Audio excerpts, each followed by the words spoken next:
Joseph. And I'm Nick. And this is Fish Jelly. Yeah, the day has just begun. I'm maybe 10 minutes out of bed.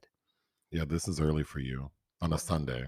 Well, yeah. Yeah, it's okay. You don't have to always disagree. The truth can be the Do I truth. always disagree? I don't. No, I don't. You're very defensive. I'm not defensive. You have a defensive tone right now. I know. I was being funny. I'm self-aware. Irony. Did you know this is our 100th episode? I was told that by you. How does that make you feel? It makes me feel like I've done a lot of talking, I guess, and I don't know how much it's worth, but here we are. Oh, How does it make you feel? I think it's interesting, considering I didn't want to do a podcast originally, because that was sort of the idea first, and then people had said we should do that. That's true. I think that we had started when we first started wanting to work on something together. It was not a channel, but it's interesting that I enjoyed doing the podcast the most.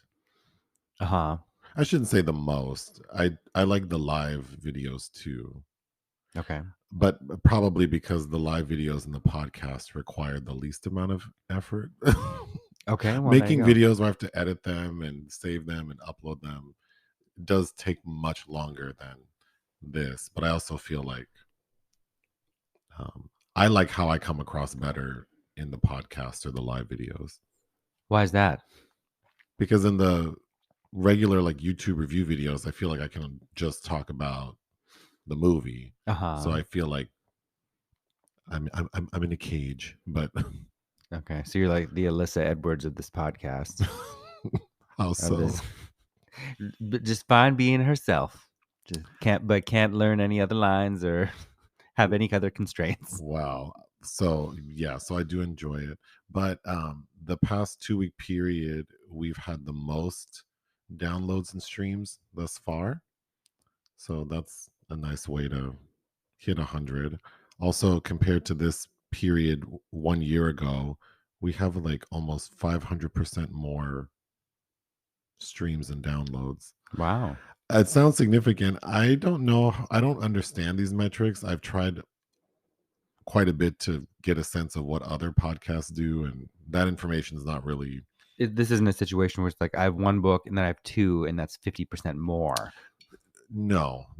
I mean, it's significant the growth, but I just it's not like YouTube where metrics are much more visible. So it's hard to.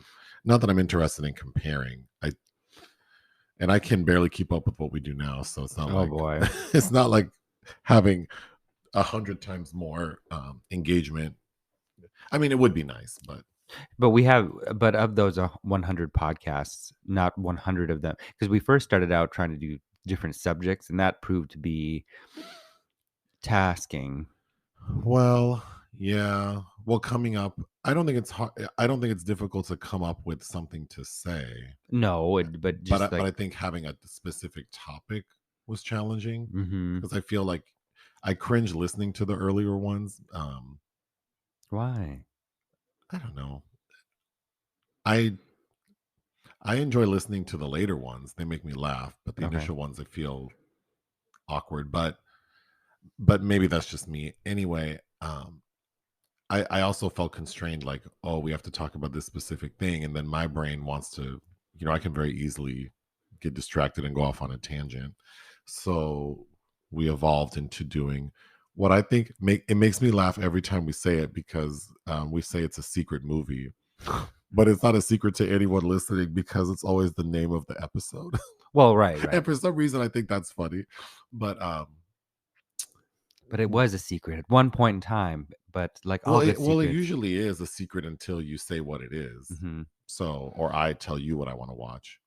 But I think once we switched to that, it made things a lot easier, because then I knew that we could talk about whatever we wanted for 45 minutes, and then at the end, wrap up whatever movie we watched. Mm-hmm. But again, we have to say thank you, because we want to all of the people who sponsored the podcast So Oh, yes, of course. yeah, so people can go on Spotify and pledge like monthly donations to the podcast, and so people have been doing it, which is wild. So thank you. Yeah, And thank oh, and I you. also want to say people do send us a lot of stuff, and I don't always remember to like post about it, but we do receive it, and it's really nice Mhm. that people do that. People have sent like their artwork. Um, People send money, gift cards, music, gifts. I mean, just all kinds of things. Some interesting letters that, frankly are quite poetic because, Yeah. it's a kind of correspondence that maybe is a little one-ended, but it also there's a certain poetry Well, and in some that. things I don't post because it feels kind of like I don't know what people want shared, so I err on the side of especially the more like personal things, obviously. But Sure, yeah, yeah. yeah, but we get a lot of things. The PO box is listed below uh, in the show description, but I got mixed up with YouTube. Anyway, yeah. So thank you to everyone for being so nice to us. I'm gonna make a really hard transition to. Do you know the rapper Pras? Mm, I don't think so. He's a member of the Fugees. Okay, yes, I do So then. there was Lauren Hill, Wyclef Jean, Oh, yeah, and yeah. Pras. Pras is facing a 22 a possible 22-year prison sentence after For rejecting a plea deal associated with a slew of charges, including his alleged involvement in a money laundering scheme and association with a foreign country attempting to influence the US government. So I'm like, what the hell did he do? mm, Because, there's another rapper, John Forte, who was associated with Wyclef, who received a bunch of prison time for, I think, like drug trafficking or something. So this caught my eye as well. But apparently, like Pras donated over $1 million to Barack Obama's 2016 campaign, which some of that money came from some person named Zhao Joe Lau. I'm sure I'm mispronouncing that, but this is a person who's behind something. I don't know what any of this is. One Malaysia Development Berhad scandal. Um, and this person's intention was to benefit from Pras's relationship with Obama. And then Obama also don't or Pras also donated to Donald Trump's campaign through this same um, person from China with the intention of appealing to the Trump administration to make like a embezzlement case go away. Whatever. I don't understand all of this except Pras is in trouble. And I didn't. What really caught my attention is that the federal government has already seized $74 million from four of Pras's bank accounts. I mm. was surprised to read that Pras had $74 million. Well, so that's the government saying, "Ready or not, here I come. Well, You he was, can't hide." yeah, literally. So, yeah, I just thought that was wild. And I know it's random, so I'll move on. And then I had already talked to you about this story, but there is a guy, a Compton man, who robbed more than 20 gay men Oh, yeah, yeah, we he did talk met about on that. Grindr.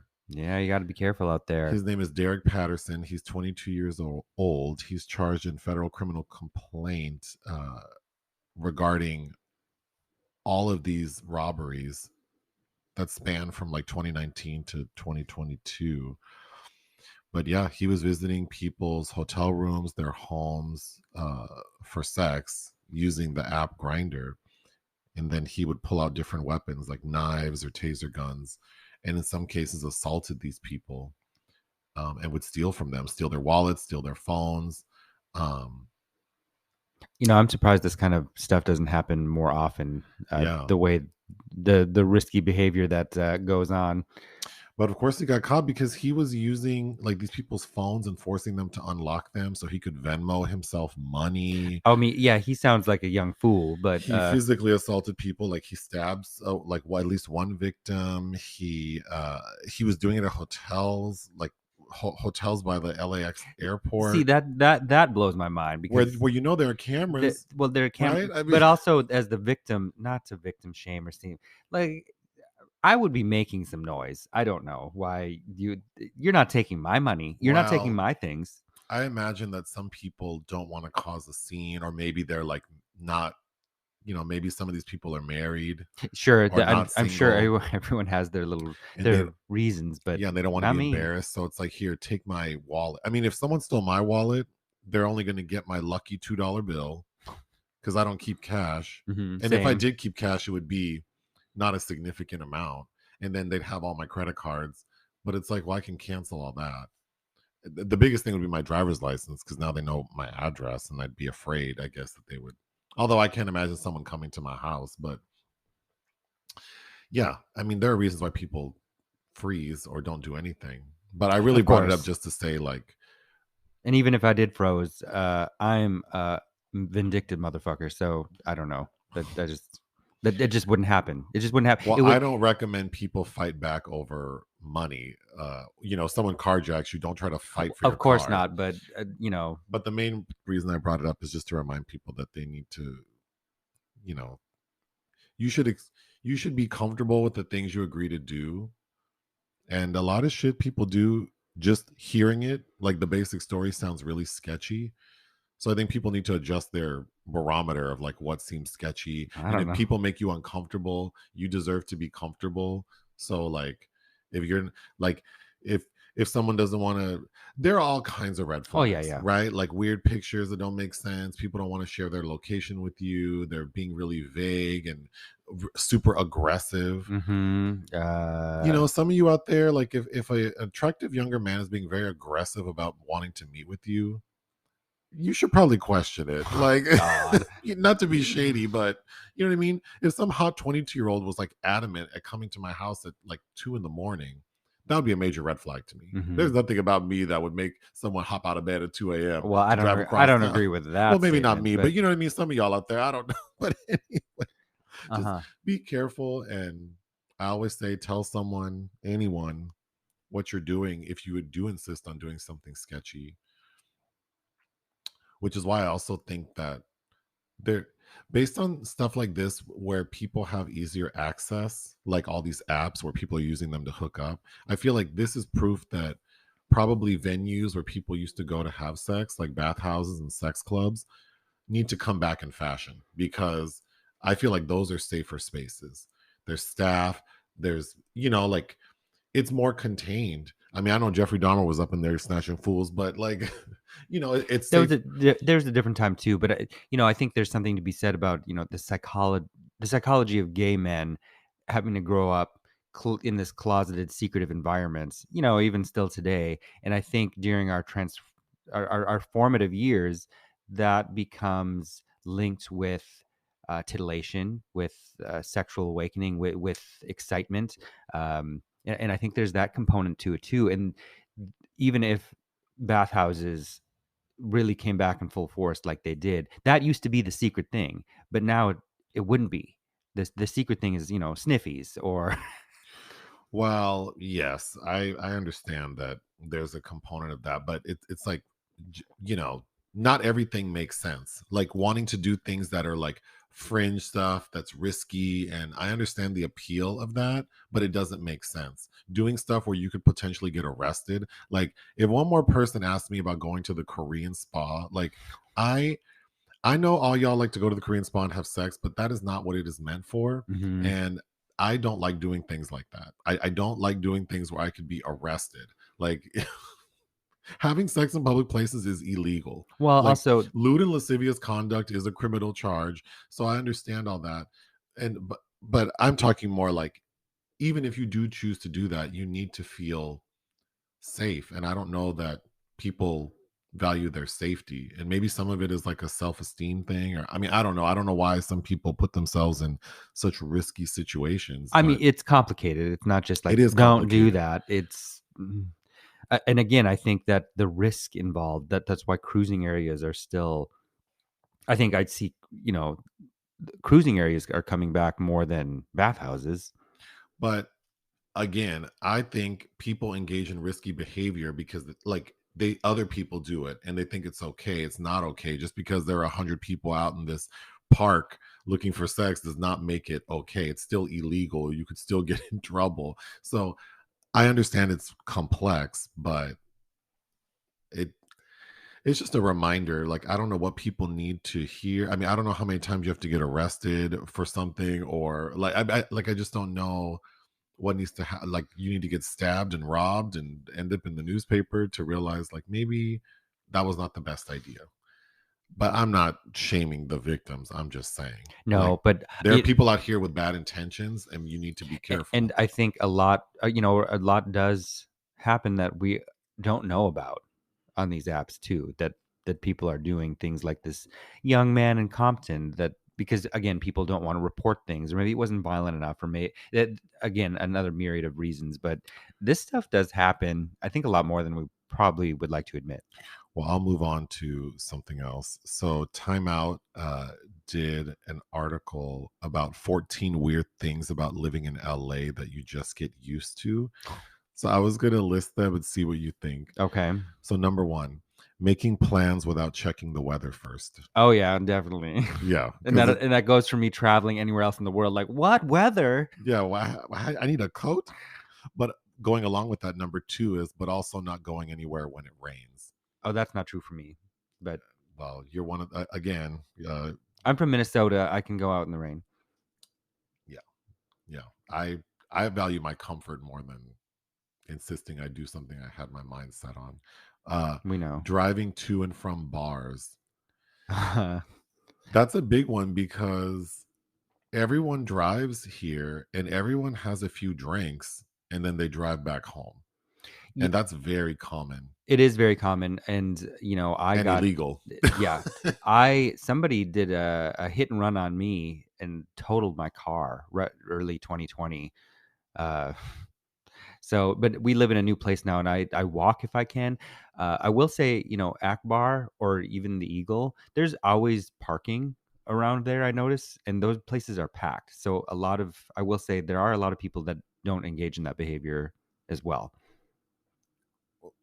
You know, But I think if you can, a like, if you insist on going out drinking, going to a place where you could potentially walk or close enough that you don't mind paying for a detriment it a is, ride home, I feel like there's been a shift in like Uber and Lyft, because these surge prices when everybody has leaving the bar en masse at the same time are pretty ridiculous. So I know that causes a lot of people to drive drunk because they don't want to pay $60 to go 2 or 3 miles in an Uber. And I get it that that is annoying, but uh, you might as well start walking a little ways then, and then or yeah, I mean something like don't wait until you get. I mean, also, my personality, no one's kicking me out of a bar. I will leave when I'm ready. Like, I'm not gonna have someone tell me the lights are on, and so maybe not closing shit down makes sense, or walking 20 minutes before you call the car, and maybe it's cheaper. But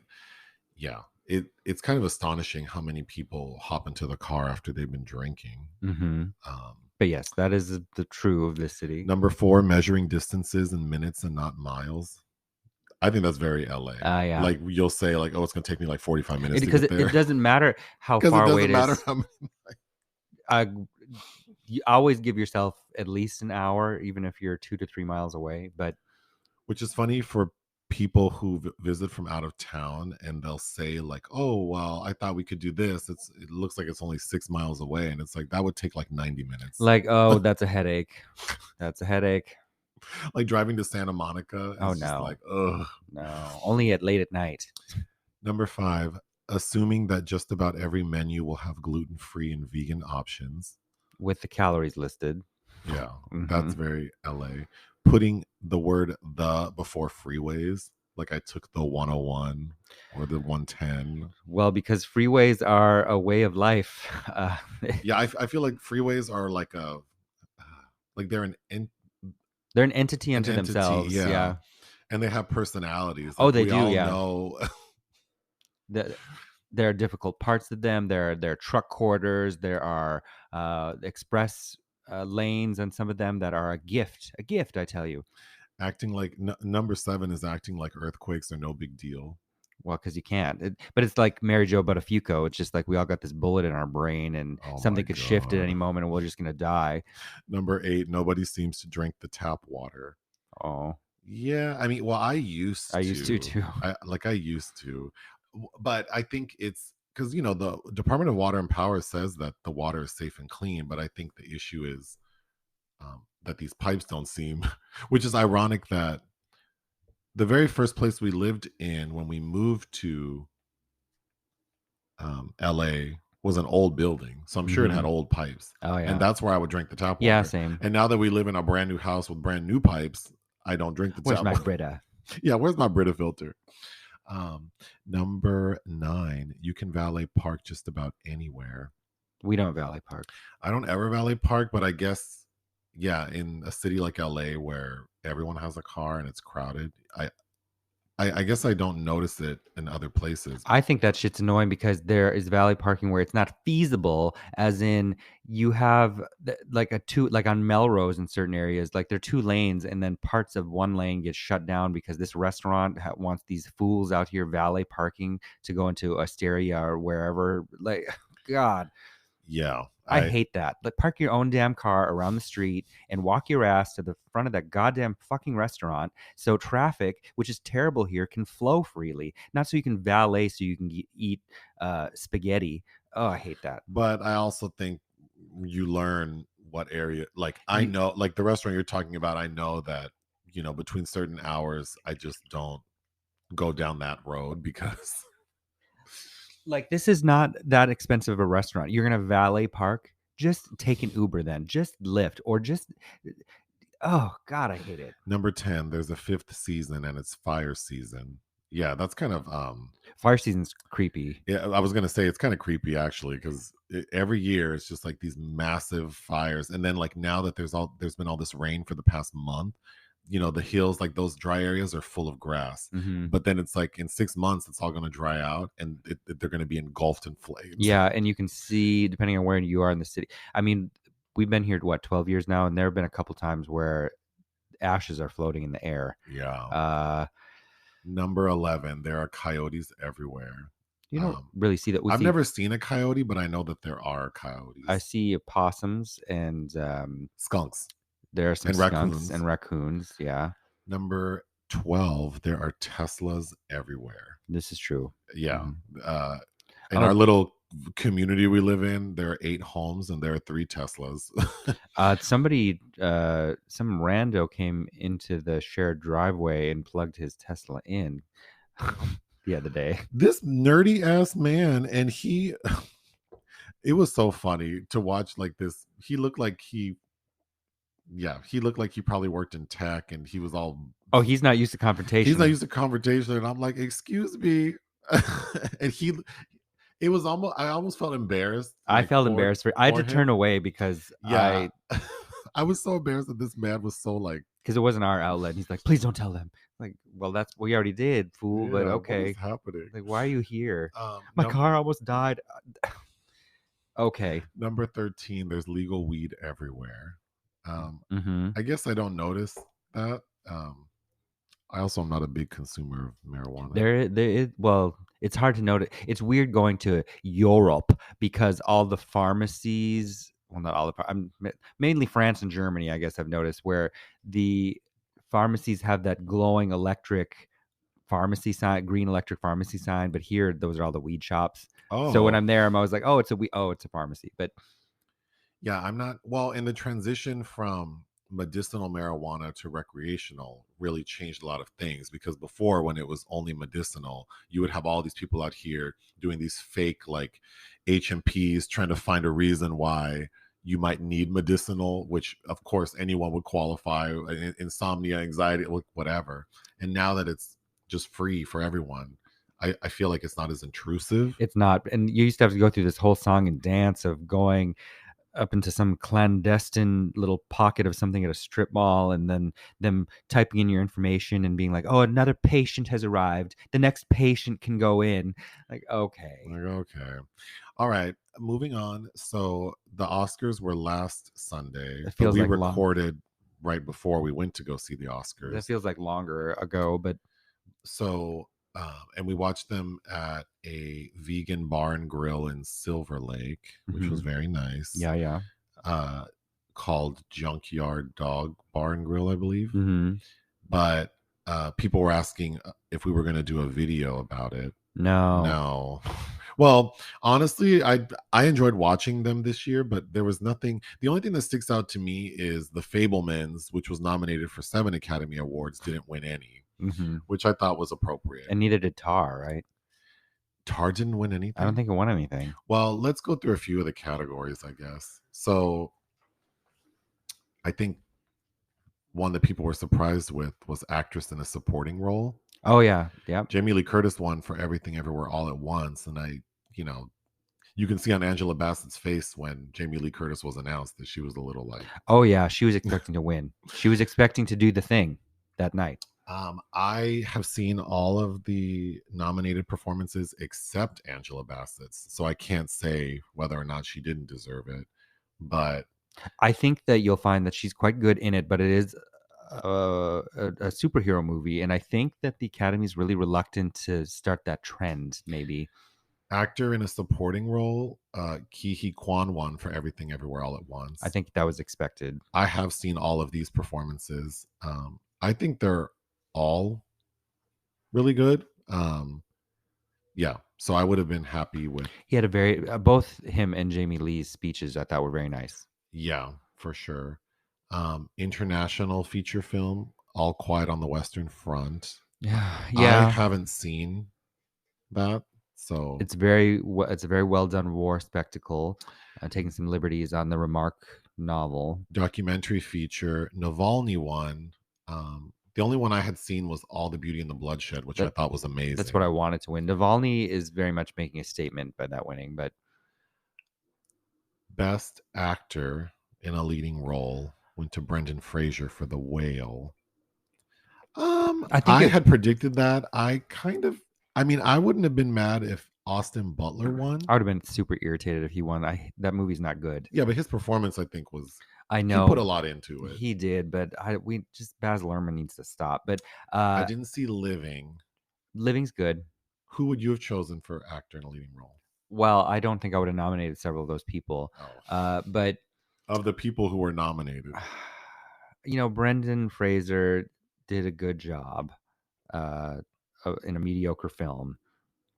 I don't know. actress I'm not mad at actress it, in I a guess. leading role went to Michelle Yeoh for Everything Everywhere All at Once. I would have given it to Kate I Blanchett. would have given it to Kate. I think that is Kate's performance in that is a very rare gem. Michelle is also excellent in Everything Everywhere All at Once, but you and I have talked about this a lot, and that to me that's kind of more of the film itself than her performance. But I think she's great in it. I'm not mad that she won, and she's the first Asian woman to win Best Actress and the first woman of color to win this award since Halle Berry. So it's like, it's I think I'm happy that she won. I don't think it's not deserved. yeah, I agree. I mean, what Kate Blanchett did in Tar is like, whoa. Uh, really, I didn't see To Leslie. I think Anna de Armas. I didn't care for Blonde. I didn't hate it like some people did, or do. But I think Anna de Armas. I think she did. If I have to choose between her and Austin Butler, I think Austin Butler did a little bit more than she did as far as the performance. But really, anyone but Michelle Williams could have won. Oh yeah, I agree. I agree. I I would did have not been want that lady to win. any upset would have been of interest except for that one. For director, I went to the Daniels, which I think I've seen all of the nominated movies for director, and I think the Daniels definitely Oh, I agree. deserve that one. And then Best Picture went to Everything Everywhere All at Once, which was also my selection. Hmm. Um, yeah, it was. I had fun watching it, but it wasn't really. I thought Jimmy Kimmel was funny. I thought Jimmy was funny. He wasn't trying too hard. It I felt like that like he shout out some black films and some black female well, performances. well, he shouted out Till and The Woman King. Yeah, for Which, their like they didn't get nominated, but these are worthy of your attention. yeah. Which is I don't know if that was off script, kind of like what Kim Basinger did about Do the Right Thing when she presented an award at the Oscars in what year was that? That would have been 90. Okay, well, let us take a break. All right. Mm. I do have a question for us because we received several comments. Anytime we have a string of reviews we publish that aren't the most positive, we get a bunch of questions about basically like why do we even bother reviewing bad movies? So that's the question. I think you would agree. We don't know the movies are bad until we watch them. Right. Well, that's the point of criticism, is to experience it and then you come up with an opinion. You articulate your opinion, and that is what criticism is. So, Also, obviously you've watched enough films that you can tell from the the people involved in the project, right? Like the director, the actors, the log line, the trailer sometimes, or the poster, that it's not going to be a well done movie, but sometimes they're fun to mhm, talk about. yeah. So, obviously there's certain movies like, what's the one with Martin Lawrence and John Malkovich?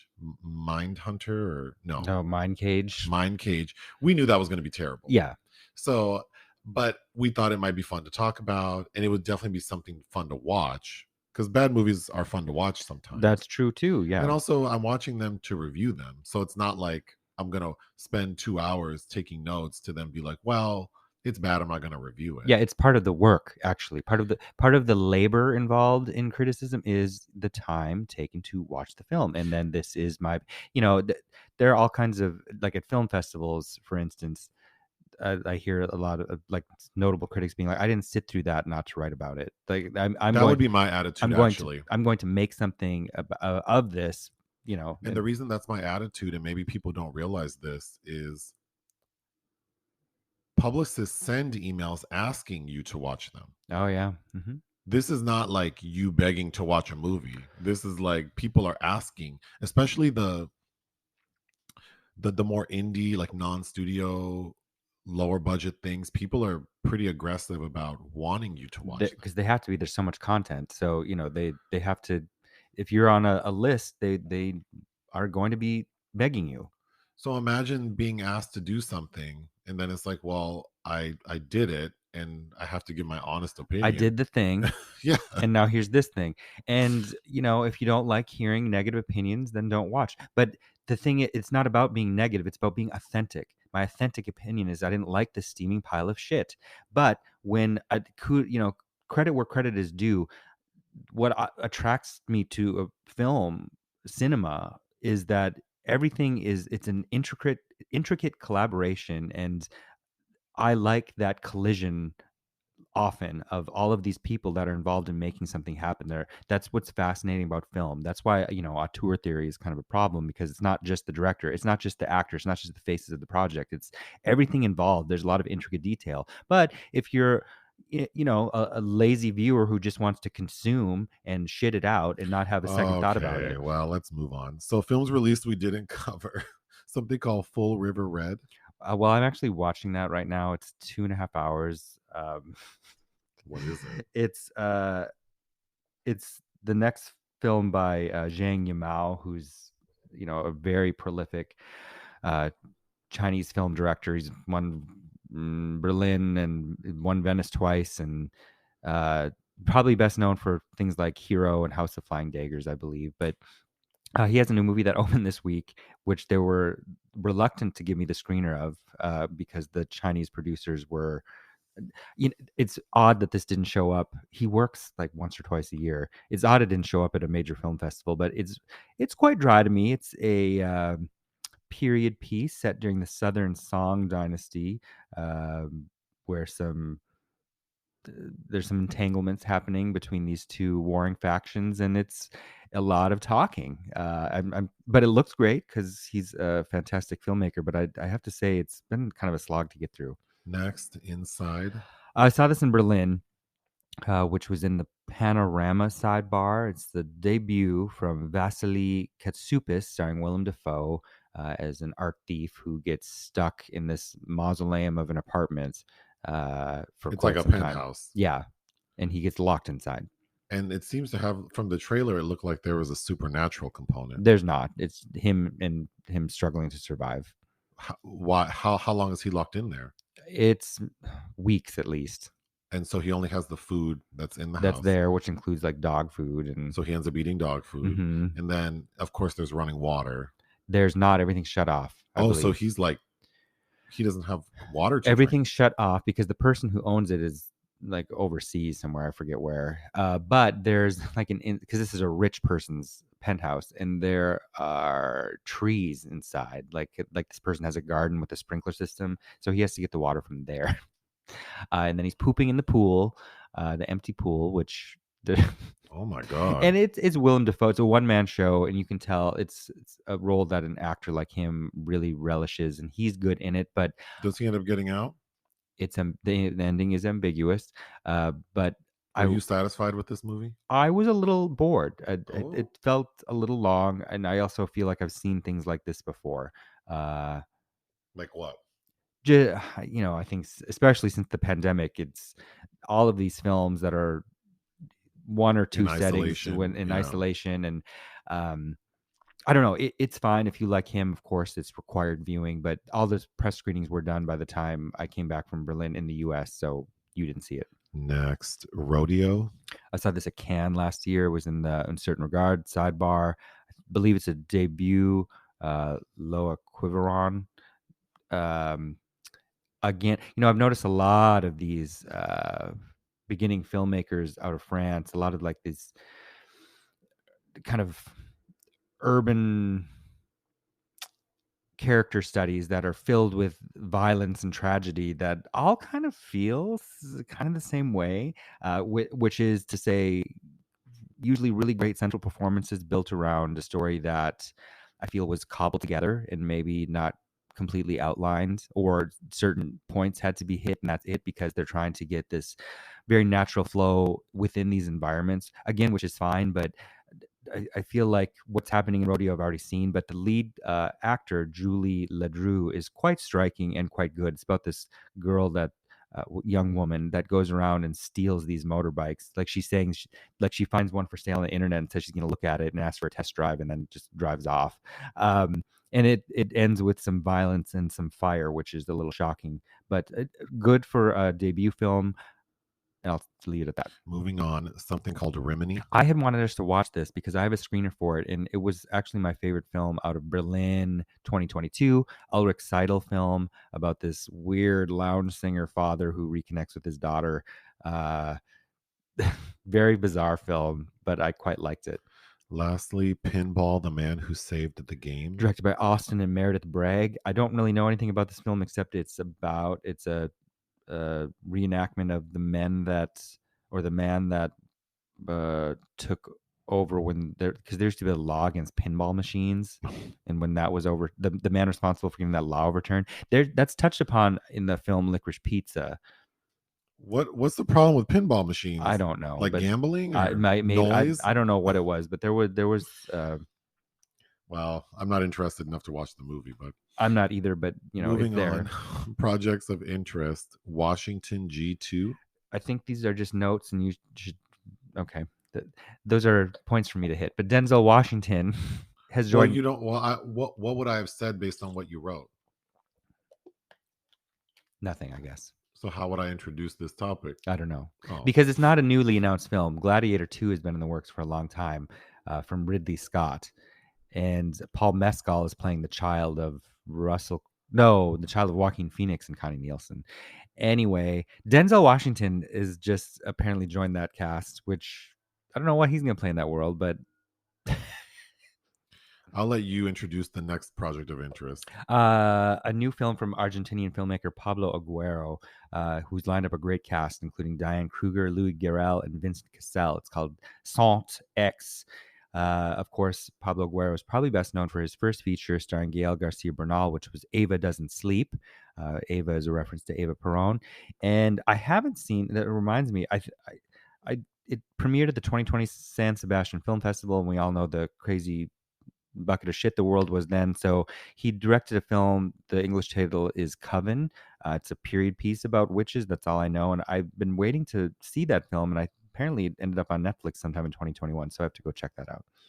Okay, movies for fun. Buck and the Preacher. Yes, which I was supposed to review months ago. For this Criterion release, it's the directorial debut of Sidney Poitier, in which he united himself with Harry Belafonte as the two leads, Buck and the Preacher, and it's set in 1860s.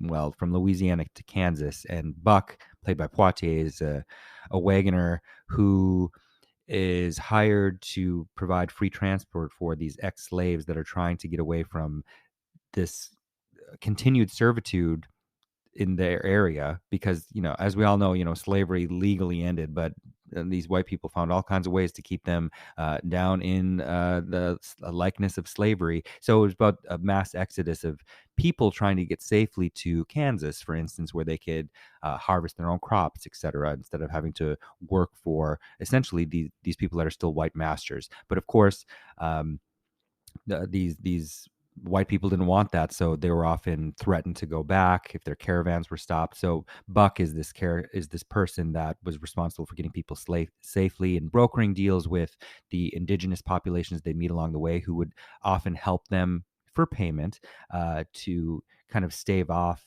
these awful white people so these black people could get somewhere safely. So that's basically what the film is about. And Belafonte is this uh, kind of drunken preacher who's maybe a charlatan that comes around to helping Sidney Poitier. But I thought it's very well done. I've seen almost every film Poitier directed. He directed 9 movies, except for two, and one of them being his last, which was Ghost Dad, starring Bill Cosby.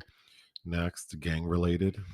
Okay, so you had brought this up because you must have watched it while I was gone, and I'd been trying to get you to watch this for years. So before you spoiled it, you stopped talking about it, and you watched it again with me last week. What did you think? I liked it more than you did. I think this kind of B genre movie is very much my jam because it's kind of a neo film noir. I think it has some great character work. Layla Rashan is transfixing. Like she looks amazing. Uh, I think Tupac is used really interestingly. I think this was the last film to come out after his murder because the film is dedicated to him. I usually don't like Jim Belushi all that much, but I thought he was in fine form. Dennis Quaid was a lot of fun. Next, Best in Show. Well, we were rewatching the Christopher Guest films for Parker Posey, and this, I think this might be my favorite Christopher Guest film Mm, because there's like everyone's firing on all like there's really nothing wrong with that movie. yeah. Flare Up. My continuation of mining the forgotten film work of Raquel Welch. This movie was terrible. Raquel, it's 1969. It's directed by James Nielsen. Raquel plays this Las Vegas dancer whose best friend is gunned down in front of her by an ex-boyfriend, and he also wants to murder Raquel because he thinks she influenced the friend to leave him. And so then her boss arranges for her to work secretly as a dancer in Los Angeles, but this man follows and tries to kill her. Meanwhile, she falls in love with the valet at the strip joint, who's played by somebody named James Stacy, who had a very interesting career and personal life because he used to be married to Connie Stevens and Kim Darby, with whom he had children. Kim Darby is not a screen presence I really like. And then in the 90s, served 6 years for the sexual assault of an 11-year-old. And even prior to that, I think he was arrested for like prowling on the property containing young women. So I think he had a very terrible end. Um, and he was portrayed by Timothy Oliphant, I believe, in Once Upon a Time in Hollywood. The Shop on Main Street. Yes, I'd never seen this. It's a Czech film classic. I think it won Best Foreign Language Film. I think it won something out of Cannes. It's directed by Jan Kadar and Elmar Klos, and the lead woman Ida Kaminska was nominated for Best Actress. But it's basically about an old, mostly deaf Jewish woman who, in the Aryanization of her town, is assigned this man to kind of take over her business before all the Jews are rounded up, but he ends up having feelings for this woman and tries to save her.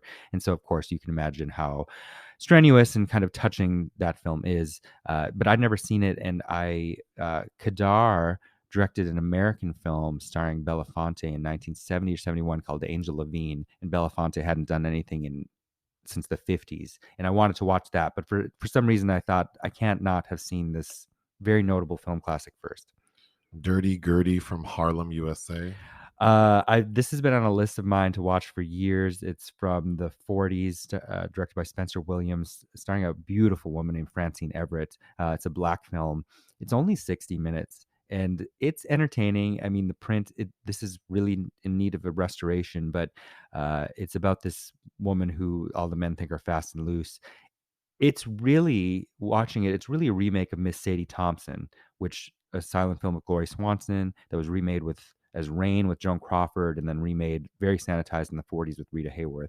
Um, but she plays this woman that goes to Tobago as a performer with her troupe. She's really fleeing a man that she jilted in New York, who ends up following there and, of course, murdering her. But she ends up butting heads with this very devout Christian man who's against, everything sexual, much like the Walter Houston character in Rain. But yeah, if you'd never heard of it, that was an interesting little film. A Mighty Wind.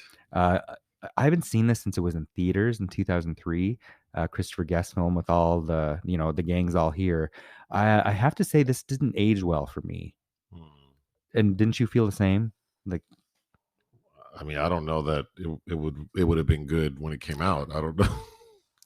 I don't know that I wouldn't say it didn't age well. I don't think it's that funny, but I agree. I don't know. Eugene Levy's character I thought was really grating in that it felt character. like they had an idea and they went with it, and it was just kind of like, well, this is the character, Yeah, and it yeah. just is not funny. And I think the problem is it's about what's funny is taking a world and mocking it in a way that we can all appreciate. So I Mhm. think with the other movies like Best in Show, like what do I know about pedigree dog show, Mhm. whatever, but they made me feel like I understood. This Mhm. one, it was like there was a lot of talk about this type of folk music that I just didn't quite.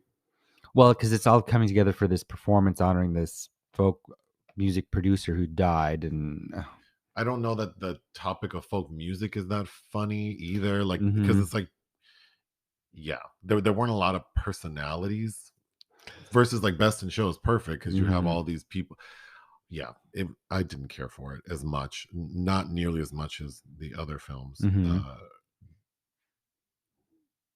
Wait, did I just say? You already said Dirty Gertie. Oh, I'm tired. Naked Gun 33 and a third, the final insult. Yeah, I put this on because I noticed it was for free somewhere, and I haven't watched this since I was a kid. But yeah, I remember directed by Peter Segal, who I think did the Nutty Professor 2, The Clumps. Uh, there are so many great cameos in this, and this was very. Uh, th- this as a kid watching this introduced me to so many Hollywood notables that I never would have known because I remember watching this with my parents being like, "Who's Pia Zadora? Oh my God, who is this woman named Anna Nicole Smith?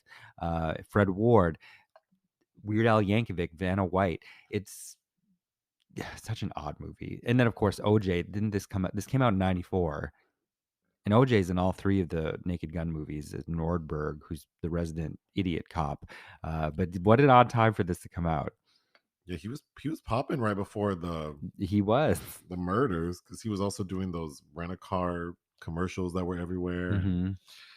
Anyway, then another Christopher Guest movie, For Your Consideration, which I enjoyed. I enjoy a lot too. Catherine O'Hara is really good in it.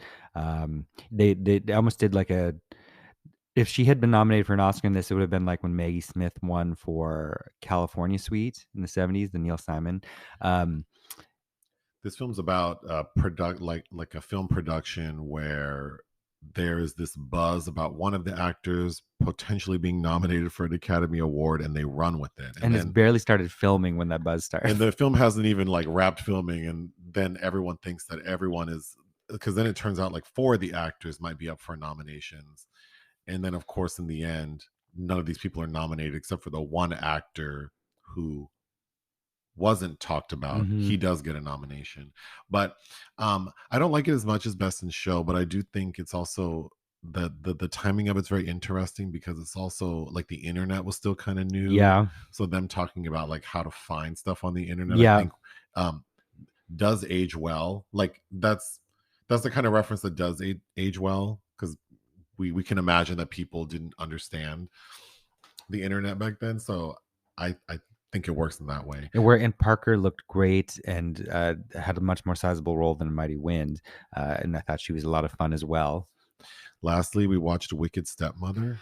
Oh my god. I think, there's a reason I hadn't watched as a major Betty Davis fan that I'd never seen her last film because I was very much aware of the things that happened that made this a compromise movie, and it was a hard thing to sit through. I mean, this is the worst thing I've watched in a long time. I mean, and I like Larry Cohen. I love God Told Me to Kill. I love the stuff and his black exploitation films like Black Sea. I love It's Alive, and because I know I made you at least watch the first one. Betty Davis plays. There's a family, like kind of a rich family, who lives in Hancock Park, and they In a mansion. and the like the grandpa of the family ends up like suddenly marrying Betty Davis while his children are away. His daughter and Her her husband. husband. So she's a witch, and what she does is she like marries these men, makes them rich, and then kills them so she can take the money. Which is kind of such a stupid plot, because if she could just make herself rich, because Right. the way she makes the man in this movie rich is she gives him the ability to answer any question, and then he goes on like a Jeopardy type show where he's going to win a bunch of money. So I didn't understand why she couldn't just do that. But Right. Betty Davis, first of all, the movie is like, I mean, I guess you'd call it a comedy, Yeah. but it's not funny. The worst part of the movie to me is the woman playing the daughter of the old man. That's Colleen Camp.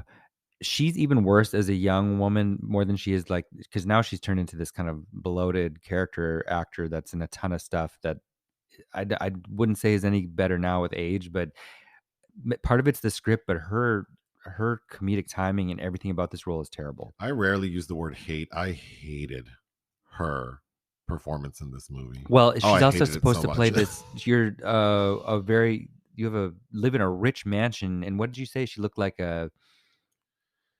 She just looked like, I don't know, someone living in like a mobile home in the Midwest somewhere. Like she just didn't even fit the role of I mean, she looked well. Those bangs didn't help, but like the most basic looking white woman. it. It just like her acting. Oh, and like the way she was acting, the dialogue, everything. I hated it. But so Betty Davis is in the film, and then at a point she dropped out, Hmm. and the I guess they were trying to make it seem like she didn't like the script, but then you had said that maybe it was reported that she had broke her dentures and couldn't get them fixed in time, And she didn't want to make it seem like she was having health issues because she was afraid that she wouldn't get hired again. which is funny because she looks like a corpse. She'd look so bad. I mean, it's painful to It's watch her. So I mean, I would give this film a 0. I gave it half a star on Letterbox, but I mean, it's just like, to see Betty Davis like in a film like this, who had such an amazing career, like this, like well Hollywood legend, end the up in a movie like the this. film she did right beforehand should have been her last, which was The Whales of August, which is a really good film, which also stars Lillian Gish. Um, but and that's 87, so she wasn't quite in the state of decline she is here. But it is so sad. And to think, what was she, 81? To think, or 80, like somebody like Jane Fonda now, who's even older than that, and Oh, Rita Moreno. Rita Moreno. Yeah, it's just like wow, Well, this is why smoking is bad. that's Like, true. she looks like hell. I would not I mean, do not watch this movie. You will have a really sad image of this legend in your mind. I regret watching it, actually. Oh. Moving on to something even more sad. Lance Reddick died. Yeah, which I guess was unexpected. Yeah, he was young, 60. Well, yeah, he was young, but I mean, I thought that it just comes so close on the heels of something that happens to him in another movie, but that I thought was a curious move in that movie. But there are no details on how he died. But people know him from the John Wick films and the TV show The Wire. Hmm. So that's sad. He's been around for since the mid '90s, but yeah, it is sad.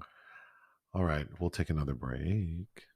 Today's secret film was your selection. I had asked you to choose something big in honor of our 100th podcast episode. So you chose the 1972 American crime film, The Godfather, directed by Francis Ford Coppola. Hmm. I had never seen it. That was part of the reason, and you wanted something to commemorate 100 episodes. And I also, it's been a long time since I've seen the Godfather film, so I was hungry for it. It's an excellent movie. Oh, yeah. It feels like a saga. I had a lot of fun watching it. I cannot wait to make you watch Godfather 2, which I like even more. I think it's an excellent movie. It's made very well with very strong performances. I didn't enjoy watching this movie, but I don't generally like gangster type Y things. y I will say for gangster, like compared to Goodfellas, I prefer The Godfather because I like when the reason I don't like Goodfellas is because there's like no respect in any of it. These Mhm, people don't even respect each other. mhm. In The Godfather, I like that there's this idea of respect, and so like like Don Corleone, Marlon Brando's character, um, I kind of liked him. Vino, The yeah. opening scene I thought was excellent. Uh-huh, So there are a lot of people in this movie. uh-huh. I had to spend most of this time it's li I almost had to draw you like a map, like if you're reading War and Peace, because 'cause you're like, "Who is that? How are they related again? Who is this?" This is like, I mean, it's almost like fantasy, like Lord of the Rings to me, which is why I don't like those kind of movies either. They're so That's my very first note is there are so many characters, there's so much going on, and I don't like that. But yeah, there are so many people in this: Marlon Brando, Al Pacino, James Caan, Robert Duvall, um, Diane Keaton, who I is unrecognizable to I me, I I was kind Abe of Vigoda, I was kind of joking when I'm like, "Do you know who that is?" When Diane Talia Keaton. Shire. I'm Mhm, just naming people who I recognize, but mhm. yeah, it's the story itself is. And more Richard Conte, Sterling Hayden, I think John Cazale is a really interesting person to talk about as Fredo. I'm gonna try to tell the basic story for people who don't know The Godfather. Um, so there is Marlon Brando is like the head of this family, Don Corleone, and they are like organized crime, but I think their main business is gambling. Yes, and, did they say women too? But yeah. Why I think he says they're fine with dealing because okay, so there's the Don Corleone. Am I saying it right or Carleone? Well, there some Corleone. Corleone is, Corleone. Okay. well, there people pronounce it differently even within the film, but Corleone's fine. Anyway, Marlon Brando is this big guy, and one day he's approached to join forces with another sort of like mob boss type character who wants assistance running drugs. Well, that is I don't think he's a mob boss, that's Salozzo, played by Al Lettieri, and he's working with the Tattaglia family. See all these names. I'm Mhm, trying to keep it simple. Marlon Brando gets approached to work with another family to help run drugs, and Marlon Brando says, you know, like I don't do that. mhm, That goes past what we do. mhm. Like he has some integrity, I guess. Well, because he knows he's like, "This is gonna bite us in the ass down the line." So Marlon Brando sends one of his henchmen to go talk to this family, like kind of undercover. Like he says, go over there and pretend like you might want to work for them and get me the inside scoop. So this employee goes over there and they kill his employee. Mhm, So then there's kind of like now it's war. And I was very shocked. Like within the first like 45 minutes, Marlon Brando gets shot up. mhm. So he's in the hospital like in a bad way. And he's pretty bad for the entire movie. So now it's like So things are then tense so in then this. it's up to his children. So you have Sonny, the hothead, played by James Caan, uh, and you have Fredo, who's kinda useless, played by, John Cazale, and then you have, the young son who's tried to remove himself from the family, which is Michael, played by Al Pacino. So Al Pacino, so And then notably, Robert Duvall is an adopted son, the consigliere, who's basically so a lawyer. Marlon Brando has four sons, one of whom's adopted, and three of them are involved in the family business. But Al Pacino is like he's distanced himself. He's like a war hero, Mhm, but he things take a turn because it is Al Pacino's character who decides to get vengeance on his dad's attack. So he kills the mob boss and the police the captain, police played by captain. Sterling Hayden. So then the movie takes another turn that I was not expecting, which is they send Al Pacino to Sicily, like to be in hiding. And Mhm. then there's an entirely different movie about Al Pacino in Sicily getting married to some lady. And Apollonia, mhm. but ultimately, Al Pacino takes over the family business. And tries to, and wants to move the gambling to Vegas. He wants to move the family business to Vegas, but he also needs to take care of the people who wronged him. So Because Sonny gets murdered. so then he has the mob, like all the people who were involved in all that drama, he has them killed. And then that's the end of the movie. We see that he's in charge. His Marlon Brando dies from like natural causes. Well, And I'm assuming Godfather 2 picks up where this one left off. I don't remember the time lapse because it's been so long, but there are very clear things involving Kay and Fredo that I remember that it's even more heightened. And then, of course, De Niro stars as the young version of Vito, with Robert De Niro, who won Best Supporting Actor for that performance.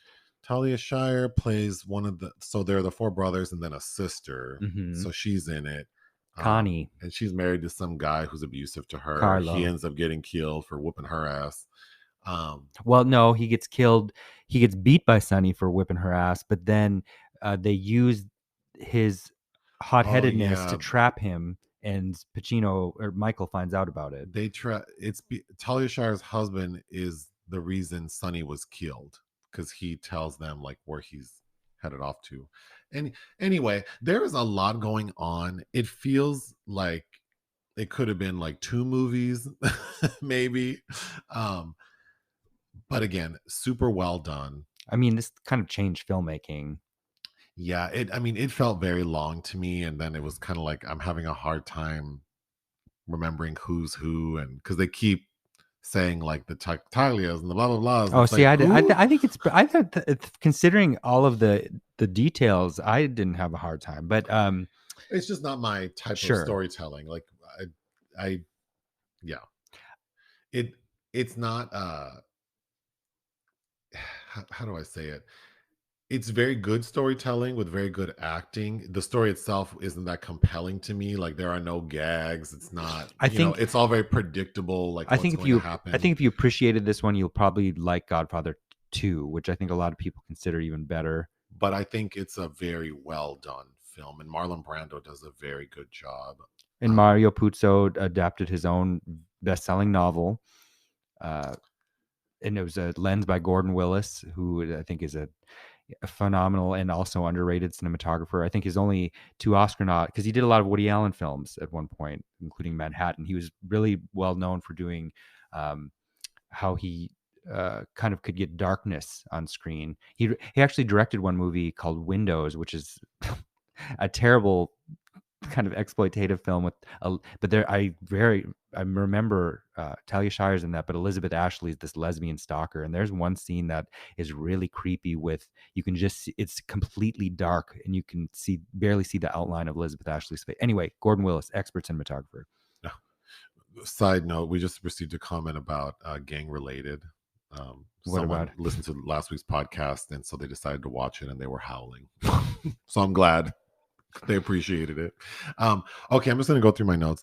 So the opening of The Godfather is very strong because we see that Talia Shire is getting married. And so there's this huge wedding and all the politics and the pomp and circumstance involved with it. But it also does a really good job of showing like how people respect the Don, or I guess they call him the Godfather. So it opens with a character who I believe is like a mortician asking the Godfather for help because his daughter was like gang raped, I think, and beaten. And he's like, I need you to kill them. And Marlon Brando's like, don't come to me asking for shit when you haven't even attempted to be my friend. You don't respect me. I thought that was so good. I felt like that's some shit I would say. Like, yeah. So it did a really good job of establishing who this character is and what he's about. I thought it was very strong. And then it's such a great way to also weave in all the other people, like Al Pacino and his girlfriend, Diane Keaton, who I could not stand. But then you said something that made sense, because I'm like, why would he even be with her? Well, because it's the late 40s at this point. But then you said that probably it's like a vestige of normalcy, and that's why, because she's annoying from the get-go. She is. because it's like she's acting like she doesn't understand what this family's about, and he's telling her point blank, like, "Oh, my dad kills people, like if he has to get things done. Like when he makes them an offer they can't refuse." Yeah, so she's annoying, and then when then the the middle segment of Al Pacino going to Sicily and marrying some other woman, and then he returns and hasn't seen Diane Keaton in a year. Um, he decides to get back with her, and then I guess it does make sense, like you said, that maybe he was just he wanted something maybe as a reminder of his previous life. And Yeah, it's that white picket fence American dream that was always maybe out of his reach because of his family. And you know, her being naive, people didn't know. I think unless you were involved in some way with the family or had some kind of brush up with them, some like Midwestern type middle American white girl yeah, is, you know, that's not going to seem, she's not going to seem very savvy well, about and to that. be fair, during that time period, I mean, a lot of women didn't weren't abreast on like their financial like Yeah. a lot of men kept a lot of that from women, Hmm. so it's not like she's unusual in that. I just thought she was annoying. But Hmm. going back to the wedding, there's a cameraman there, and everyone is upset that this cameraman is taking pictures, to the point where they even break his camera. Well, Which was he's confusing to me. Like, why did you have a cameraman there if no one wants to have their picture taken? because he's taking pictures of the wrong kind of people, Sure, namely like other mob bosses. And Brazzini, the Richard Conti. He doesn't want to be photographed because the FBI is also there writing down everybody's license plate numbers.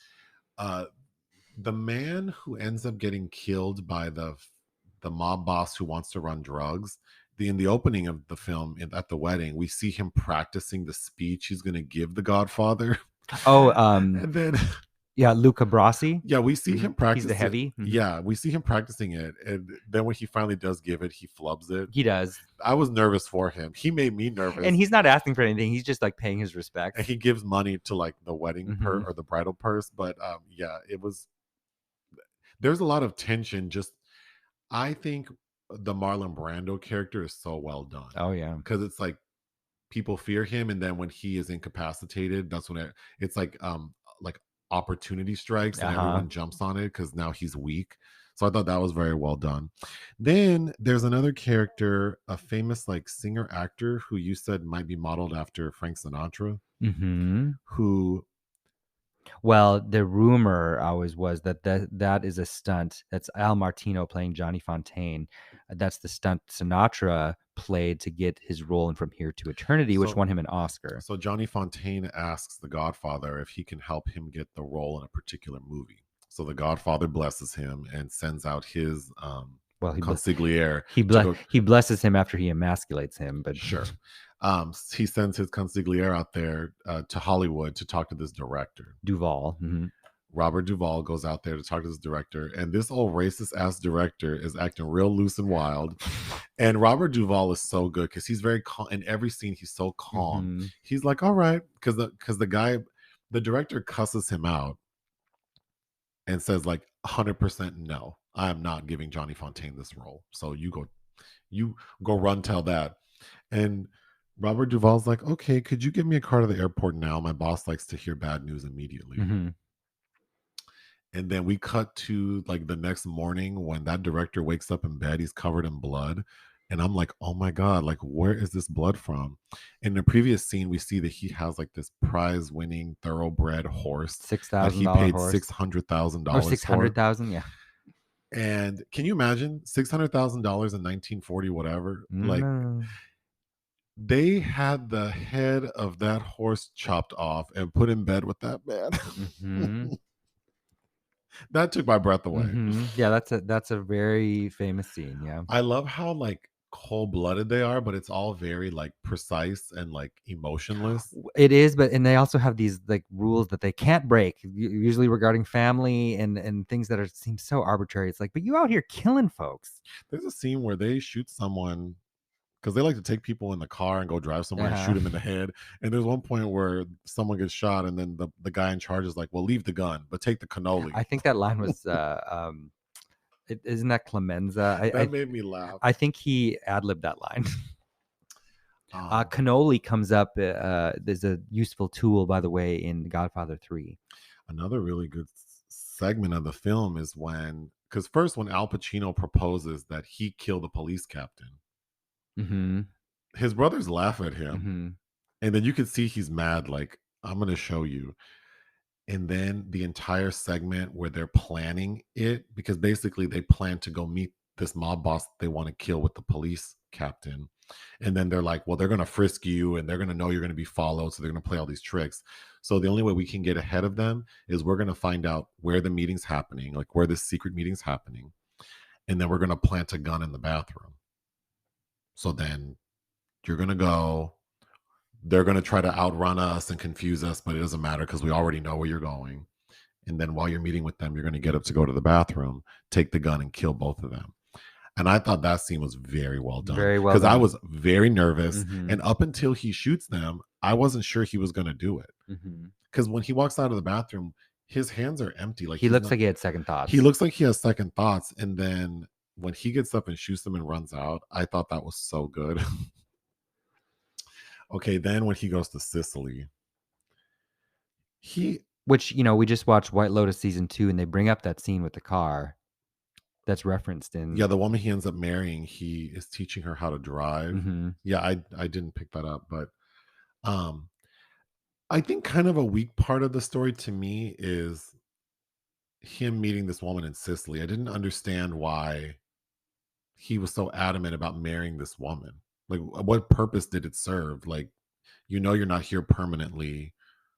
And then doesn't his wife end up getting killed? Yeah, she dies in the That's car right. explosion. Mhm. So I didn't like, he knows he can't, like, the first time we meet him in Sicily, we're told that like the people who are after him know he's here. So you're gonna have Mhm. to be moved. So I mean, I why think do it's to show that there's a side of him that is very impulsive, and that we'll get what he wants? he is And starting to learn that he can get what he wants. I Yeah. think that's a that what you're saying makes sense to me. But yeah, that segment was probably the weakest to me. I think he's starting to flex at this point because he's just committed this murder. He's murdered a Yeah, police captain. yeah, that makes sense. I still thought it was the weakest part, but that does make sense. Um, oh my god. So Ta Talia Shire's character, her husband hits her, Mhm. and then her brother James Caan finds out and immediately runs and goes to whoop her husband's ass. And then so then there's that. Then we see that now she's very pregnant Mhm. and she's at home cooking dinner for her husband who's not home. Oh, Or no, no, he he's is he's home. And then the phone rings and it's some woman talking about, well, tell him I'm running a little late. Mhm. And she already knows that he's supposed to go have dinner. So Mhm. she knows he's going to meet this woman. And she throws a fit. She is Yep. tearing up the kitchen, dinner, everything.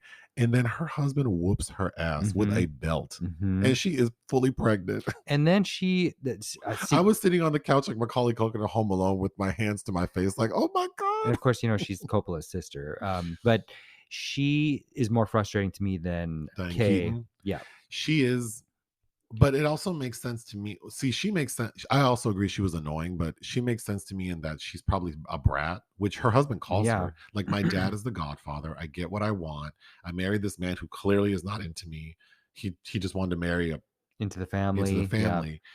But yeah, she's annoying. Like, girl, Well, yeah, because then of course, how you letting this man beat on you when you know you could have him killed in a minute? Like, like Michael murders Carlo or has Carlo murdered, and Carlo was the reason that Sonny got murdered after he orchestrated that beating of you because you're going to act out so you could get Sonny over there and compromise, and then you castigate your brother for killing your dumbass husband. yeah. It's like you're going to be fine. Don't give me that I'm going to be a single mom bullshit. There's another scene towards the end, like after, because now Marlon Brando's all sick, but he's recovered enough that he can take a meeting with all the other mob bosses. So they're all like in a conference room, which I thought looked like they had all like the regional managers Yeah. together, talking about how they're gonna move forward. And Marlon Brando agrees, like, okay, I guess we got to run these drugs because that's what everyone wants. I thought that was a good scene. Hmm. Um, Well, because another guy stands up and it's like, I paid my people extra not to get involved with drugs, but it's not enough. Like that, it's coming.